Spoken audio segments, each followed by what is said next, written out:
Welcome back to Eternal Bible Stories. In our last episode, God renewed his covenant with Abraham and promised that Sarah would bear a son. Now, the Lord returns, not only to reaffirm that promise, but also to reveal his justice. This is the story of Genesis chapter 18, a promise, a laugh, and a plea for mercy.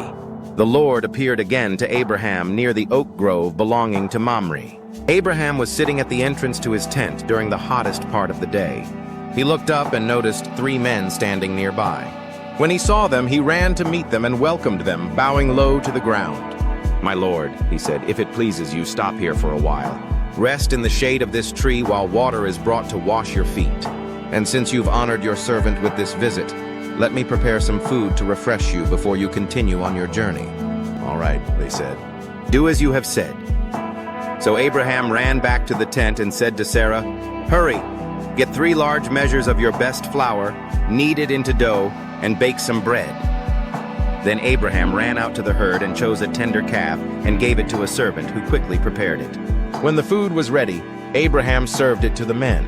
As they ate, he waited on them in the shade of the trees. "Where is Sarah, your wife?" the visitors asked. "She's inside the tent," Abraham replied.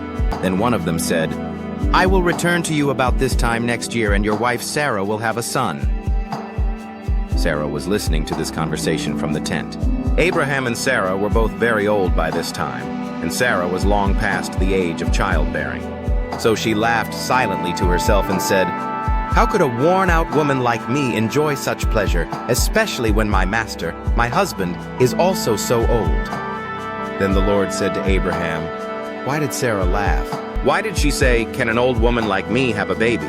Is anything too hard for the Lord? I will return about this time next year, and Sarah will have a son."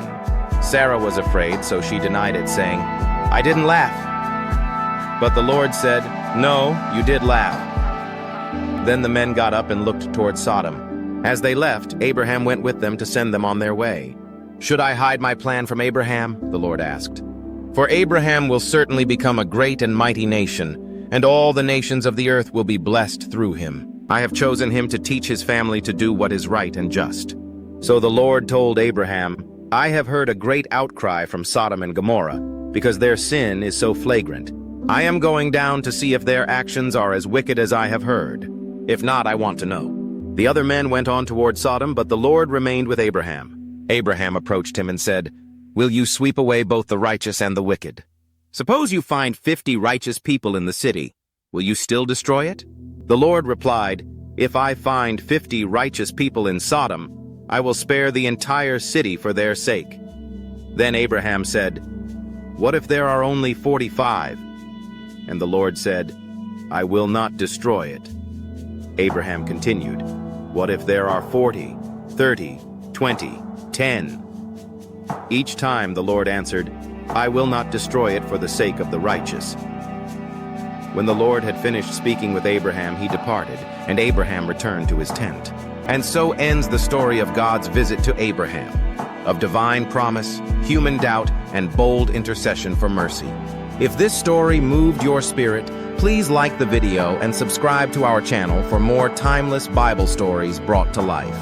We'll be back soon with the next episode, as the judgment of Sodom and Gomorrah draws near.